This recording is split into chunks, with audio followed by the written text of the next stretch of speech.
तो जैसे कि हम जिक्र भी कर रहे थे कि PSL 10 का कल से आगाज़ हो रहा है, इफ्तिताही जो तकरीब है वो रावलपिंडी में जो है होगी। तो जुल्फ़िकार बेग ने हमें ज्वाइन किया, उनसे जानेंगे। जुल्फ़िकार, बताइएगा, रावलपिंडी में कल PSL 10 की इफ्तिताही तकरीब होने जा रही है, तो इस हवाले से तैयारियाँ कहाँ तक पहुँची, कितनी मुकम्मल हो चुकी हैं?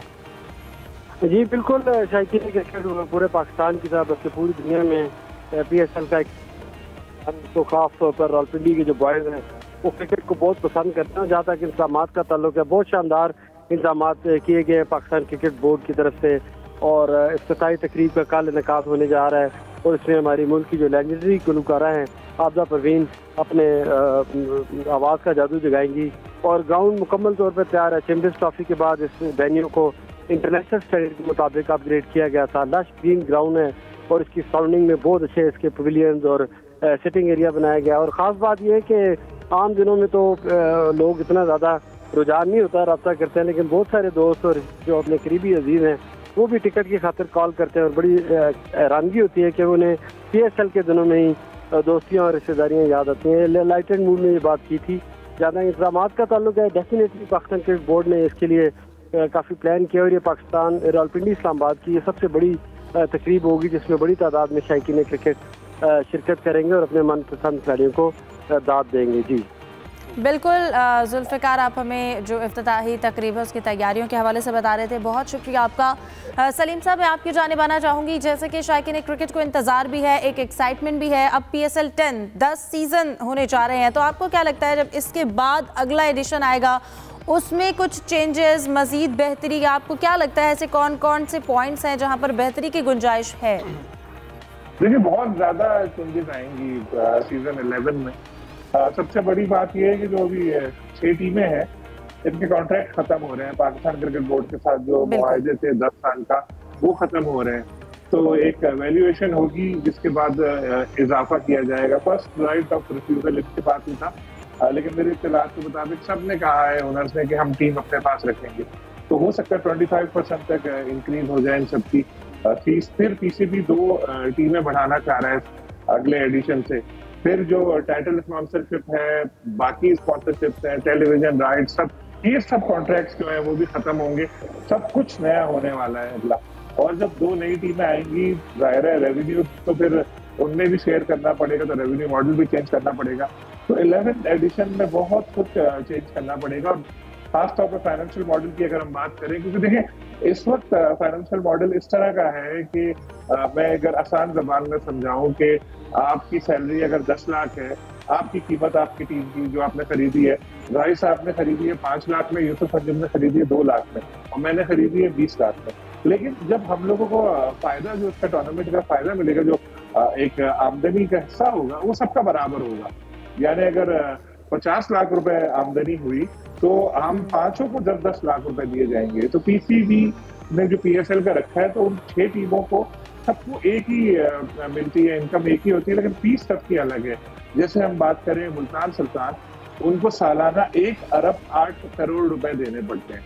बहुत लॉस। सबसे महंगी टीम ली थी सलीम भाई उन्होंने, जाहिर है मुल्तान सुल्तान सबसे महंगी टीम ली और वो ले सकते थे। वो शहजादे हैं माशाल्लाह, बहुत चार्टर्ड फ्लाइट में सफर करते हैं, बहुत जद्दी कुश्ती अमीर हैं, वो ले सकते हैं करीम साहब। लेकिन अब उनको शायद फील हो रहा है इसका, क्योंकि अब जिस तरह उन्होंने स्टेटमेंट्स दिए PCB के खिलाफ, लीग के खिलाफ, और लीग से 2 दिन पहले, तो उससे यही लग रहा है कि उन्होंने शायद अपने अकाउंट्स देख लिए या कुछ और मसाइल इस तरह के हो। क्योंकि टीम तो असल में चचा आलमगीर करीम ने खरीदी थी, लेकिन उनके बाद अब यही देख रहे हैं। तो इसी तरह PCB अगली जो 2 टीमें बेचना चाह रहे हैं एटलीस्ट, क्योंकि मुल्तान की फीस बढ़कर 1.5 अरब तक तो चली जाएगी, तो 2 अरब तक, तो 2 अरब रुपए जो देगा, तो जब 1 अरब 8 करोड़ वाले को लॉस है तो 2 अरब वाले को कैसे फायदा होगा?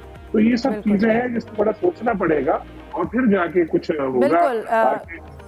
11 सीज़न में काफ़ी चेंजेस जो हैं वो एक्सपेक्ट की जा सकती हैं। जैसे कि जाहिद साहब हम एक बात कर रहे थे कि 10 सीज़न अब मुकम्मल हुए हैं, यकीनन काफ़ी खुशगवार लम्हात भी होंगे और अच्छे तरीके से बाखूबी चले हैं ये 10 सीज़न। लेकिन क्या लगता है इन तमाम सीजन्स में कोई नाखुशगवार वाक़या भी पेश आया होगा?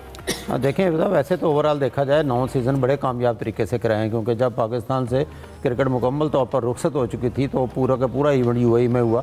दरमियान में कोविड आ गया, फिर कोई काफ़ी मैचेस जो थे यूएई में कराने पड़े। लेकिन मेरा ख्याल 2017 एक ऐसा साल था जो मैच स्पॉट फिक्सिंग के हवाले से सामने आया था, उसमें 7 क्रिकेटर्स को पीसीबी ने और आईसीसी के एंटी करप्शन यूनिट ने बैन कर दिया था। बाद में उनको सुना गया और उसके बाद सज़ाएँ हुई, फिर माफ़ हुई, जिनमें शर्जील थे, खालिद लतीफ़ थे, शाहज़ेब हसन थे और नासिर जमशेद थे, ये प्लेयर थे, इरफान थे, नवाज़ को भी 2 माह के लिए सस्पेंड किया गया था। लेकिन इसके बाद कोई बहुत बड़ा, या कहना चाहिए कि ऐसा वाक़या पेश नहीं है जिसमें मुल्क की क्रिकेट पे या मुल्क की साख पे भी धब्बा लगे। वो एक बड़ा अफसोसनाक वाक़या था जिसमें नुकसान भी हुआ, ख़ास तौर पर खालिद लतीफ़, शर्जील उस वक्त बड़ी भरपूर फार्म में होते थे।